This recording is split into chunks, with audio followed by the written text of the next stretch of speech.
And I'm live. Welcome to another back-to-back episode of Mondays with Miko. And I have another guest in the green room, y'all, that I'm going to be queuing up soon. If you're watching on replay, I thank you so much for watching on replay. And throughout these various Monday with Miko primary edition shows that I'm doing today, you're getting an opportunity to meet folk virtually. And everybody that you're meeting today are good friends of mine. And I'm calling them good friends because I took the time to find out more about them. Except for that last one, that was my son. That was my son. So I know a whole lot about Darius Pickett. But this is now the next candidate that's up. So I'm still trying to come off the mama proud. Okay. But anyway, so I just want to start off by saying that what you will hear today on this show may or may not be the express values of Miko Pickett. They're the express values of the candidate that will be coming before you. They are not they're not associated in any way, shape, or form with me as mayor of the city of Mullins or the city of Mullins. So I just wanted to make that disclaimer so that you know I do this Mondays with Miko platform so that the community at large can hear from I really think that it is time out for folks to get elected just because of a popularity contest. We got work to do. We got work to do in our county, across our state, and in our nation. And to do that work, we need to make sure that we are vetting the right people. And you know what? I'm going to tell you this Mondays with Miko is not blue or red. I'm a Democrat. I am a Democrat. True and true. But we got to elect the right people. We gotta let the right people. We gotta elect people that are gonna do the work, that are gonna represent us the way we want and need to be represented. We see how important the vote is. And it seems the new thing is people get elected to office and then they take their vote. No, you represent the people. So I'm so happy to provide this platform. I ask that you please like and share it and comment because it's a conversation. And for those of you that were on the last discussion, if I did not get to your comments, there's some kind of glitch in the system where I was not able to see some of the comments that were coming from one of the streaming sites. So I do apologize for that. I will say the best place to get your comments on air live is going to be if you from the Mayor Miko Pickett page. I was able to see all of their comments as well as the YouTube pages. It's like 3 YouTube pages that I share this platform on. So again, I apologize if I did not get to your question or comment in the last session. It is my intention to get to everybody's question and comments for the candidate, and also let's have a conversation. So without further ado, I am going to bring to the stage my friend, Mr. Jason Belton, candidate for Secretary of State. Hello, Jason. Uh-oh, I got you on mute. Hold on. Okay. All right, you're unmuted. You're unmuted. I am? Hello, Okay, Jason. awesome. Hello. How are you? I'm good. I've been running around with the kids all day. Because before we can manage any office, we have to be able to manage our household. So, That I took part. some time to deal with them today.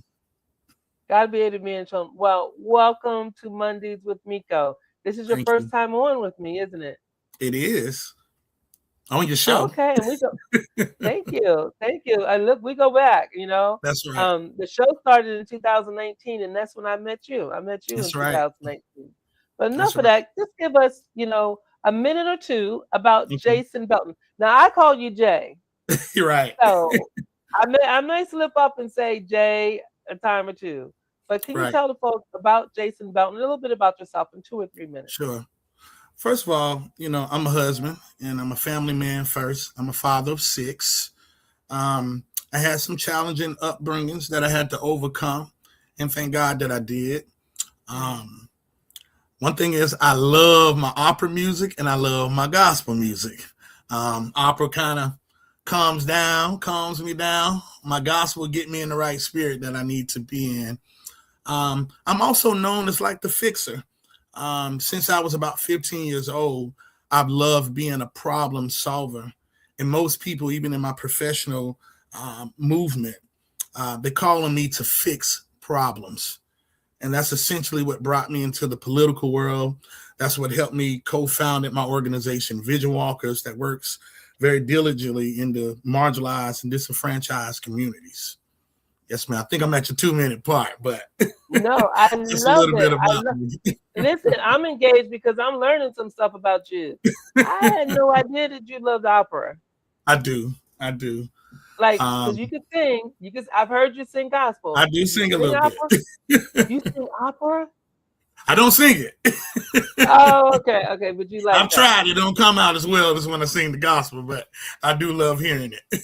Oh, wow. That's exciting. That's exciting. Well, hey, we need to learn. I think maybe not other folks, but I know Miko Right. Pickett. I need to Right. learn about Secretary of State, and That's great. I'm definitely. I was excited to learn more personally about Secretary of State once you said that Right. you was running for it, Right. and I didn't automatically go with you because you're my friend. I That's had to do correct. some background and That's digging correct. myself, you know. That's correct. And I will say that that's why I want to share this platform because I want the people to get to know you, Jason Belton. Indeed. Now, talk to us about. Now, I'm going to say the Cliff Notes version Okay. of Secretary of State, please. Okay. So, Secretary of State, number one, holds the seal. You may hear me say a lot as I'm running around, the keeper of the seal. That seal is what gives the authority to let people know once people are elected, um, any type of right documents that are out. That is the official seal, and the Secretary of State is the custodian of that seal. Also, the Secretary of State, he keeps the records. A lot of your ratified acts that have been passed or moved out in the legislative body, he's the one that makes sure that that gets the official stamp and archive that. We actually have an archive building here in South Carolina Hmm. that is directly under management of the Secretary of State. I spoke about the commissions of the Secretary of State.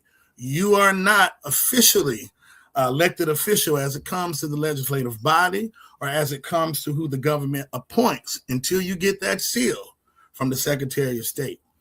Also, the Secretary of State expresses who's who in business in as it comes to LLCs, LPs, as well as nonprofits and charities.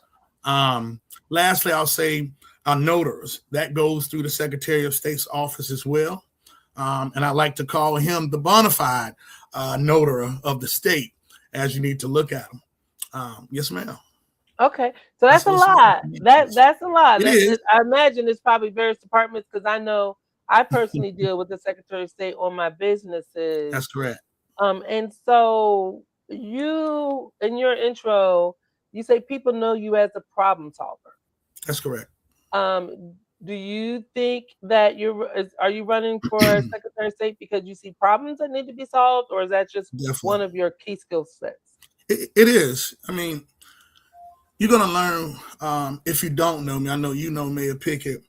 I am a huge advocate as it comes to the marginalized communities, the disenfranchised communities. But I also am an advocate for businesses and nonprofits that have been marginalized or have definitely been negatively impacted by red tape. Now, when we talk about nonprofits and businesses that have been affected by the red tape, I would like to cut those. Those sometimes about delays with the permits. That's a lot about the agencies that need to be integrated with the Secretary of State office. So we're not just running all around on the computer and in person with the IRS. Then we're trying to run back to Columbia to deal with the Secretary of State. These are all different red tapes that discourages our different nonprofits and local businesses across the state where they give up so easily and can't thrive. So I was a person that they would call when they were out of resources. They wasn't getting proper communication as it came from the Secretary of State after they paid their money. There's all these different issues have really marginalized our local businesses and nonprofits who have been the backbone of this state. While on the other side of things, we've allowed corporate nonprofits and these big businesses to be able to thrive in our state while we marginalize the actual backbones of the state. Sorry. Yeah, No, it's I okay. can I can Yes, imagine that, right? Because I mean, if you have more resources as a big company, then you're able to kind of know how to work through that red tape. But that's I mean, correct. is it a true statement that small businesses do represent the lion's share of the tax revenue in our state? It does. It does. And we Mm. need to make sure that that's reflected even when it comes to these tax incentives. You may not know, but even some of our foreigners that come in and start businesses right here in our state, they're given up to 7 years before they even have to pay taxes. Now, why don't we have these type of incentives for the local businesses and nonprofit that keeps our economy turning? Wow, did not know that. Here's a question from Eliza. And she says, we need an advocate for our Black owned businesses because the red tape has discouraged so many people. And you kind of talked about that. That I is mean, you correct. didn't say, That is you correct. know, because if it's impacting Black owned business, it's also impacting all businesses, That's right? right. That's right. And and they're right. I mean, right now, especially even as it comes to the Democratic Party, black people will be 60% of the electorate, right? So it's Hmm. only right that we make sure that we prioritize as well black businesses. That's right. You know, our economy thrives off the workforce of black employees, but yet it's 3 to 1 as it comes to unemployed black individuals throughout this state as it comes to other races. So I don't think that other races aren't important, but what I am saying is we need to take a side to prioritize those have been heavy in the workforce that are our black employees that are then up working for our black businesses. In order for our black businesses to thrive, we need to advocate for tax incentives and other work incentives when they hire out of our minority groups. You know, Hmm. these are incentives we need to offer, and these are incentives that need to be advocated from the Secretary of State's office. Oh wow, that was definitely a powerful statement, and thank you so much, Eliza, for that question because you don't connect those dots, right? So folks Right. run for these statewide offices, and we never really know the true impact what they have to offer. Yes, ma'am. So Can I say this, Mayor Piggott? please, The reason I put that out there is because sometimes I've realized, not only in our party, but across the state, we run from uncomfortable conversations. And we mhm, like to talk within bounds that are comfortable for us. But we have people that have been discouraged to even keep businesses flowing, just like, the dear sister had placed in the chat. This is a real issue in South Carolina. right, There's a lot of red tape that are discouraging our business owners that are paying their money to the Secretary of State, but then in return, they don't see the return on their investment. Anytime money is handed to anybody, give me a especially our second. Secretary of State office, we should be a hub of communication to make sure that they are thriving. And that's not only the black businesses, that's all of our businesses. Right, exactly. And so, do you have any ideas? And I Mhm. hope I'm not putting you on the spot with this question, but because It's okay. you're talking about tax incentives, Right, you're talking about incentives that happen to people that come to our state that aren't right. available to people that are in our state. Hmm. Do you have any ideas or any plans when you're elected to kind of bring these messages? I'm gonna give you an example, Hmm. and I'm Go not ahead. even sure if it's Secretary of State, maybe somebody else. Go ahead. But there are tax breaks that are available for Correct. folks if you hire a certain number of people, you That's can get incentives I'm talking about. Right. yeah. But it's confusing to me, and I sit at the economic development tables, Right. right? I'm at those tables. I do look at the experts and say, okay, expert, can you talk to this business owner and explain to Right. them about this tax incentive? Do you have any idea that Hmm. can bring those incentives and those messages down to the regular people in our 46 counties so that we can hear it That's correct. proactively? Well, I do you better. As I travel around, and you might see it being placed on my website, one thing that is needed, we need satellite offices in every one of our Oh, counties in this state. So that's one thing that I've been pushing for. Now, let me go what? even Wait, wait, better. wait. Let me back this Yes, up. no I problem. You said something that's really powerful. Yes, So, as far as I know, the Secretary of State is in Columbia, that's right? correct. And or online. That's right. So you're advocating for actually having Secretary of State offices not an hour and a half away, like local. And I'm already advocating for this. So right now, already on our budget, we have state agencies like the DMV that is in every one of our counties. That's right. Now, to date, I've already talked to 11 directors in 11 different counties, and they were very intrigued about us offering a satellite office for the Secretary of State right within the DMV. I've actually had a few of them on a Zoom call that expressed they would be open to allowing to dedicate two of their windows to this actual satellite office. Now, of course, that autonomy is not just on the direct county directors. It'd be on the state DMV coordinator, but at the same time, they are open to it. It wouldn't ask for a huge budget because the DMV is already allocated in the budget so far as when it comes to rent. Of course, we have a small overhead, but these are things we can do that all we have to do is come out of that office that he's been in for 24 years and start making his rounds around the state just as much as we do when it's election time and start talking to these agencies about partnering to place satellite offices there. I'm already doing this work. And when I am Secretary of State, I will make sure that I advocate the same thing and make this happen.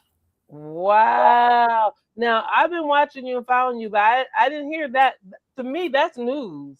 It That is. right there, because um, we already said businesses are the backbone of our economy. Small businesses. That's right. It is not easy to get registered, Right. right?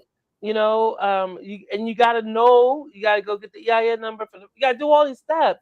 That's That would correct. be so amazing to promote businesses, and really that's an economic development idea right there alone. Okay, Right. let me bring it back. Oh my And goodness. we All can right. make statutory changes to make that happen, even in the legislative body, to make that a mandate. That there are ways. I don't know if you know, but the Secretary of State sits on a quasi committee in the state house. Now, when we talked about the redistricting that's going on, Mayor Pickett, we all know the subcommittee started right out of the judicial committee That's from the right. Senate and the House, both chairs. And then we Mhm. have the Speaker of the House, and then we have the President of the Senate. You may not know, but our Secretary of State chairs a quasi committee with those four in the State House right now. He helps draw up the blueprint as it comes to legislation and help identify the research before they move this legislation forward. So we may try to act like that the Secretary of State is not political, and we try to express, and I'm hearing a lot of my opponents expressing that this position of Secretary of State is this boring position that just deals with business violence and nonprofits. But right now, we've seen what was birthed right out of the Judiciary Committee and being chaired by the Speaker of the House and the President of the Senate. I'm going to say that again. The Say it. Secretary of State chairs this quasi committee. So before it Wow. even hits any of these floors, he's the one talking to them and giving them direction. Are we still going to say he doesn't have any power over this type of things? Okay. And let's go back, because you just said 24 years like it was no big deal. So the incumbent has been in office for 24 years. And That's here's the correct. thing, that takes us back to what, 2002? Yes. 2002, he was elected. So from 2002, Yes. the way we did business, the type of businesses that were had in 2002, and this is 2026, is completely That's different. correct. Um, I've been in business here in South Carolina since 2019, and I haven't seen any innovation. So I really think that, hearing your ideas is a number one reason why we need to bring more people to the table. That is correct. at this point in time. Wow, that's kind of exciting. So your day, so it's been 24 years. 24 years. That is when you're elected, Yes. the staff. I will say when I call to deal with the staff members at the Secretary of State, they are so good. Right. They answer the phone, they return every single phone call, they help you through the process. Right. So, they're doing a great job, Right. right? So what how do you come into that situation? Okay. Because they've been working for the same person for 24 years. That How is do you correct. make sure, because with the state we can't go back, right? We need to bring new ideas in. But how do Right. you address the staff? I'm just curious. Right.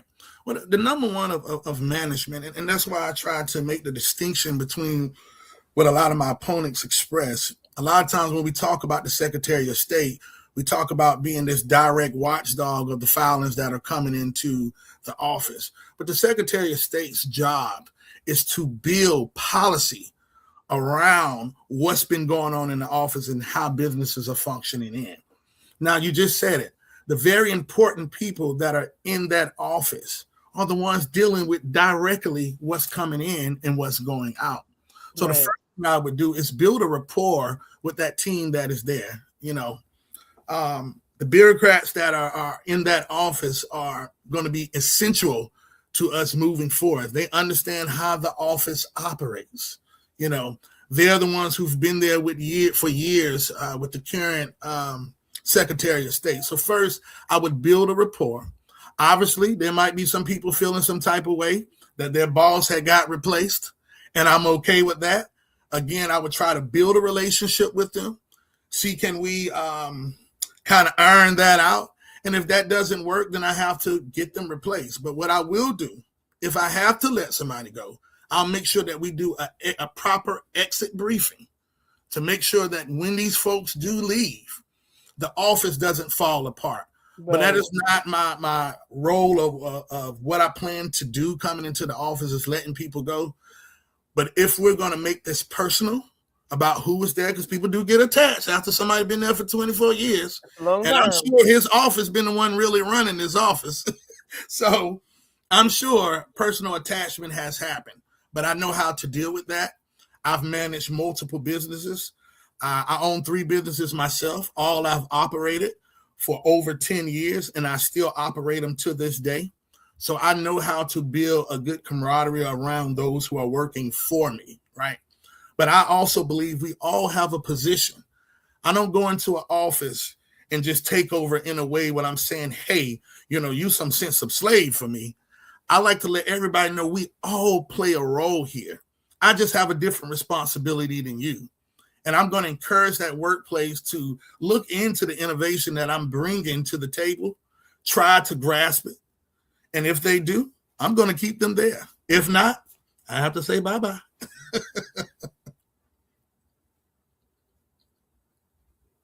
Uh-oh, I think you muted, Mayor. Uh,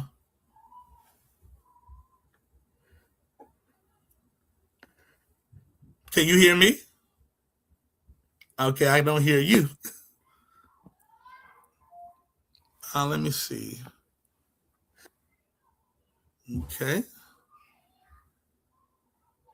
Let me go to the volume. Yeah, my volume is all the way up.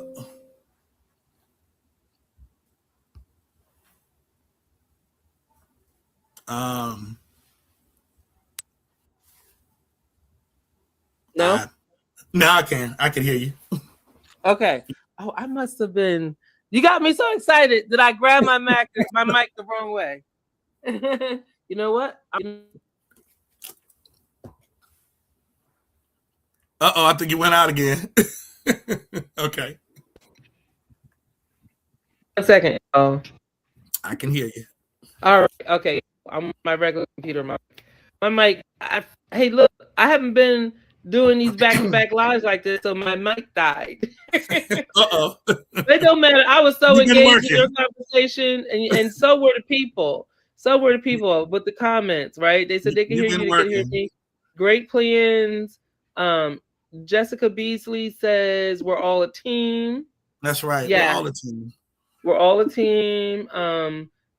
Uh, Former Mayor Sterling Lee says great plans. And then Awesome. Eliza Mahaffey, am I saying it right? Eliza. I'm sorry, Eliza, if I'm pronouncing your name wrong, but she has a good question. They're all Uh-huh. good questions.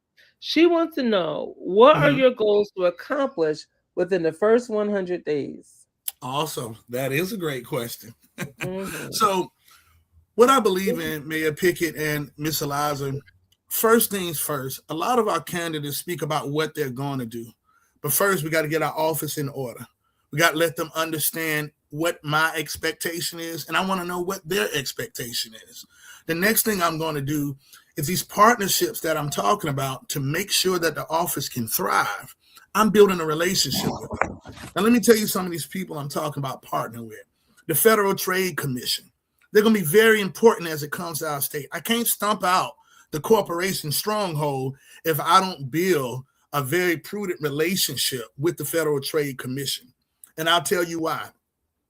One of the deepest things that is very important to me, even as not a Secretary of State yet, again, these corporations have drained all of the resources out of the state and have taken it away and put and negatively impacted our local nonprofits and businesses. One of the ways they have done this, Mayor Pickett, is through what I consider deceptive charity fundraising. It's very important to me because it's been happening for years here, which is what nudged me to run for this office. Now, I'm going to give you a prime example of something that happened here. There was a group called CARS, huge corporation, that said they were partnering with all the local nonprofits, including in South Carolina. Now, they raised $45 million and said that they were going to utilize this funding to help with the nonprofits that are directly trying to combat breast cancer, right? You may not know, they only spent $126,000 plus towards the actual operations of what they raised the money for. So let me say that again. Raised $45 million, spent $126,000. If that's not deceptive fundraising, I don't know what is. So when my first 100 days, I need to make sure that me and the Federal Trade Commission are on the same page to make sure that we take that type of mess out of this state. Another thing that I'm going to do, I'm going to work very closely with our legislation, and I'll tell you why. We need to get into statutory language that when corporate nonprofits or businesses are operating off of our consumers here in South Carolina, you need to have a state liaison that represents your corporation in this state so that we can hold them accountable. Right now, corporations, if they operate in this state, there's a statute with the Secretary of State. By default, he becomes the agent of this corporation if they don't have one here. And that way, when these consumers want to even file a lawsuit against these corporations, they can mail the Secretary of State. Well, I'm taking that a step forward. We need to make demands of these corporations, taking advantage of our most vulnerable people in this state, whether it's our elders, these consumers that are here, and we need to make sure they have somebody present that I can go knock on that door and hold them accountable. This type of mess has to stop. So one of the first things I'm going to do is break this corporation stronghold that has been on this state. The second thing I'm going to do is go ahead and advocate, like I already told you I'm doing, for satellite offices across this state. I'm going to go ahead in there to that state house, and many may not know, I was the executive director of the Legislative Progressive Caucus. I'm also still the agent of this Progressive Caucus in the State House as we speak right now. I have the relationships. I have those relationships. And I know the powers that they have where they can change legislations to favor our local businesses and nonprofits. So that's something very dear to me. And I'll tell you why, Mayor Pickett. When it comes to mental health in our state, when it comes to the crime rate that is raising, when it comes to these houses that should have been condemned all through these areas, it's not the Secretary of State office that's going out there solving these problems. 80% of the time, it is our nonprofits and our local charities that have been working in these communities for years to combat all of these things that I'm naming. But why don't they have a return on investment? Why is the Secretary of State is not going to these communities, showing them how they can thrive so they can continue doing this work? That will stop recidivism, because now we're actually having our nonprofit working on these folks that have a mental health issue instead of us sending law enforcement down there all the time first. But I'm gonna go on to the next one. But it's very dear to me because these people have been our backbones. And I can't hear you again.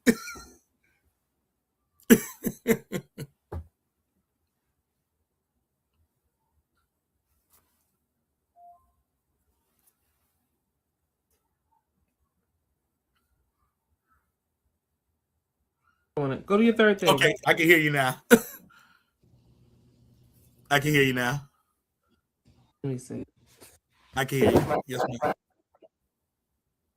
Uh-oh, you went out again. Listen. Okay. There you All go. right. All right. All right. Now, this is the deal between 2004 and 2026. I'm gonna just take a second, and hopefully I can connect these dots. Right. Yeah. So, when somebody was elected 22 years ago, That's all correct. this stuff wouldn't happen. First problem, my mic died. Right. First problem. Second problem, my phone was too close to my computer. So my phone, I gotta throw my phone over here. My phone was trying to be my mic. That's all right. Look, we got to learn how to move forward, and work through problems. And that's what I'm good at. But we need energy. We need fresh ideas. That's right. And it's not about age. Again, it's not about age. It's about fresh ideas. Come through in 3 minutes or less with your third thing. That's our busy 100 days. So my third thing is I will build multiple task force, and I'm going to build it I'm going to get a liaison for every county, and I'm going to pull a task force that directly I can get ideas from as we're moving forward. One huge problem, not only in the Secretary of State office, but in our state politics, period. We don't utilize the voices that are on the ground as it comes to this state. And we say that we trying to push a democracy, but honestly, the way this state has been moving looks much like a monarchy.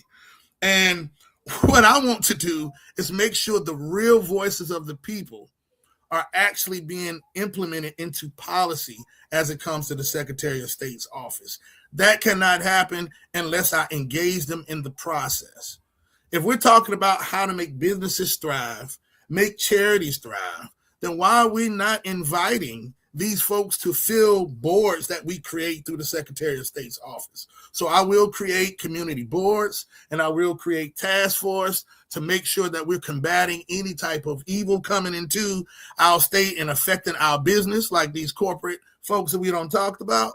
And then I'll have community board to make sure that their voice stays alive in my process. And let me say this, Mayor Pickett, since I have 3 minutes, I'm going to take the last minute to say this. I can say a lot of the qualifications that I have. I know a lot of people speak on, sometimes we don't tell all of our qualifications when we're on the road. A lot of times we have 4 minutes tops to speak when we're at this forum. And what I have prioritized is to make people understand, I don't care how many doctorate degrees you have. I don't care what you think qualifies you to be able to run an office of any type. One thing's for sure, as it comes to our Democratic Party and this blue wave we're talking about, if you are not energized enough to move the masses of these missing voters that have been missing from the voter process, that has lost trust in our elections, we will not win this in November. We ain't going to have nothing but smart losers, okay? In order for us to win here, one of the qualifications need to be, can this candidate bring back the missing voters who've already been registered that has lost faith in our democracy and in our election? I am that candidate. I started a nonprofit called Vision Walkers over 10 years ago that had worked diligently through the marginalized and disenfranchised communities, showing them you can come back to the fold. Your skill sets are so transferable into the political and the business apparatus. When we show these folks acceptance, this is what's going to bring them back to the polls. My campaign is doing that, but I'm very much qualified. I sit on more than four nonprofit boards, one being Justice 360. And like I told you, I co-founded my own organization. Another thing, I'm the chair of trustees for the Bibleite church movement that have ministries all over North Carolina and South Carolina. I understand nonprofits. I'm the ethics chair for the American Federation of Labor, as we know it affectionately as the AFL-CIO. We're going through some different changes in administration right now, but I understand being a watchdog when it comes to ethics, when it comes to staying within the bounds of compliance. And I also was the operations director. But we need this type of energy that you bring, Mayor Pickett, that I bring, and that's the real qualification for November. Because if we can't win in November, it don't matter what type of qualifications you have and letters by your name if we cannot win. We definitely have to put in the work, young world. We definitely have to put in the work. And so let me just see if there's any final questions. I love everything you had to say. Going back, looking at some questions. Lizzie says, you show great strength and even running against that part. I mean, I got to ask you a question on that. Yes.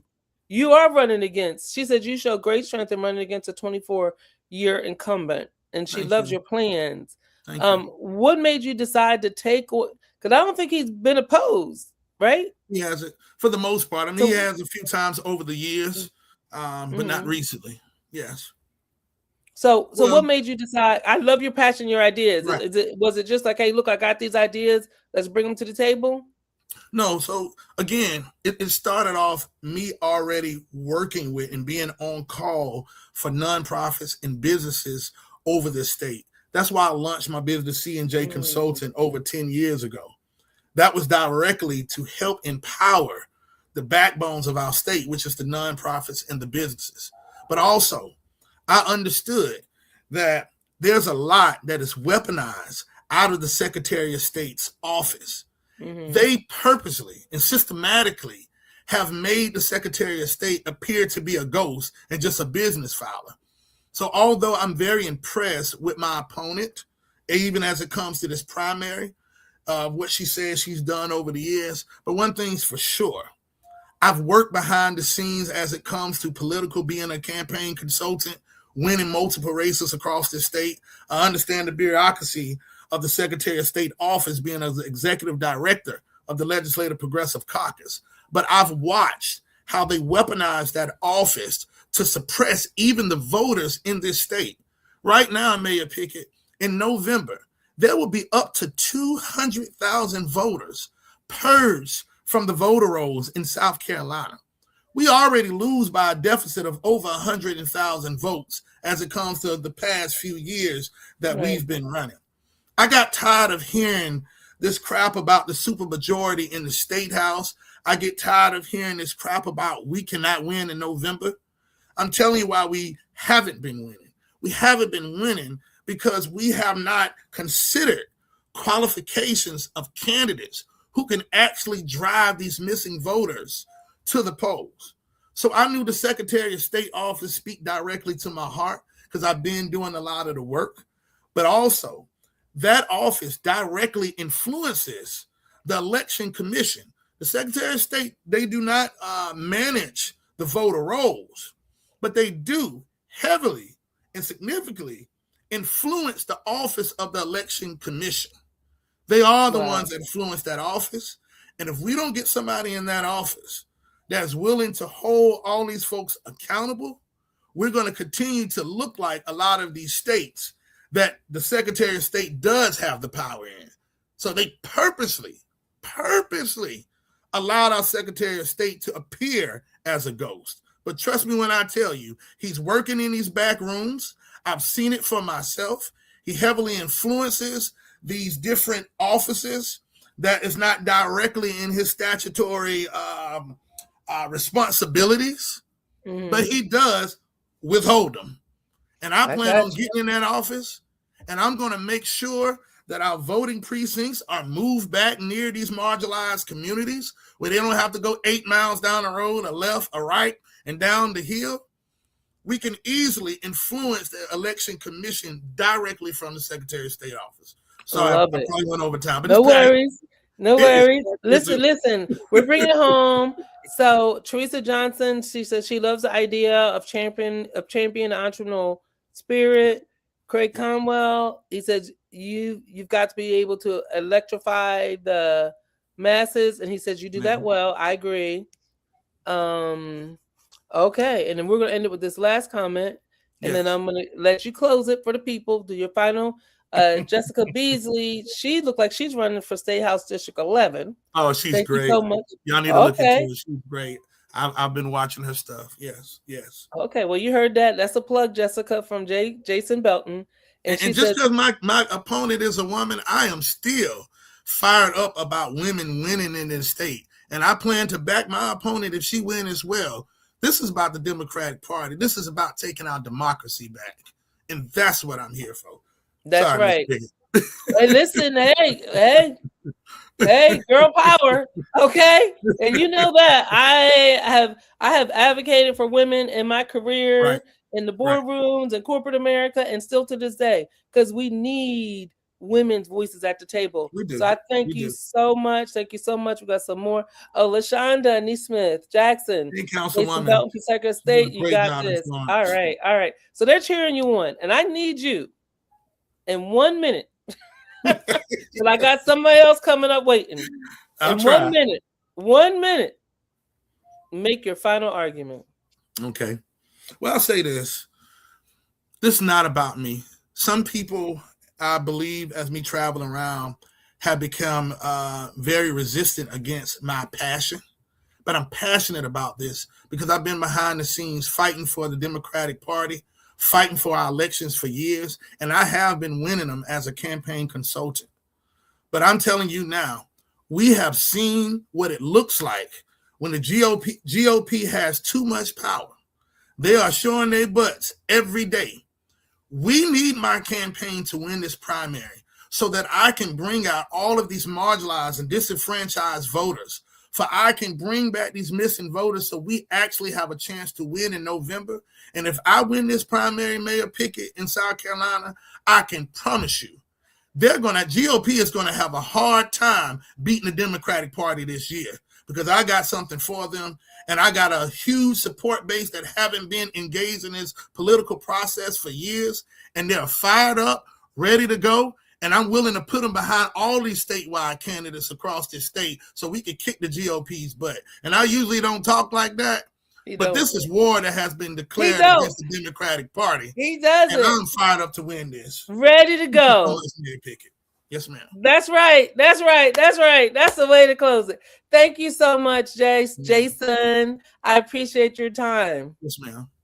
All right. Wow, he is fired up and ready to go. Listen, which is it's right. LaShonda Neesmith Jackson says it's time. This is exactly why I wanted to bring these candidates to this platform so you guys can hear what they had to say. 24 years as an incumbent, 24 years in a position that is that important with not a lot of innovation, right? Jason is coming to the table. He's got me excited, y'all. He said fired up, ready to go. I'm fired up for him. I'm fired up for his ideas. I'm fired up for the opportunity to have change, right? A fresh look. Now, couple things. And Jason brought out a good point that I did not stress with others, is that he is in the Democratic primary. So when you go to vote tomorrow, you would have to say Democratic primary in order to see his name, and you'll get a Democratic ballot. And what I do love what Jason said, and it's first time, I think Darius said it too, they both had kudos for their Democratic primary opponent and said that they would work with them when all said and done. But I know that I need Jason. I need y'all to go out, vote for this young man, vote Jason Belton in the Democratic primary as candidate of Secretary of State. Let's bring some fresh ideas, some fresh blood to state leadership and all those things he connected for us. I didn't even know it. And I'm telling you, I talked to him a lot. I read his stuff. I've been to his website, but he brought some nuggets today for all of us. So listen, I got one more. Next up is school board, school districts, school superintendent. So come back in 15 minutes, and that's where we'll wrap up today. Thank you guys. Have a good day. See you in 15.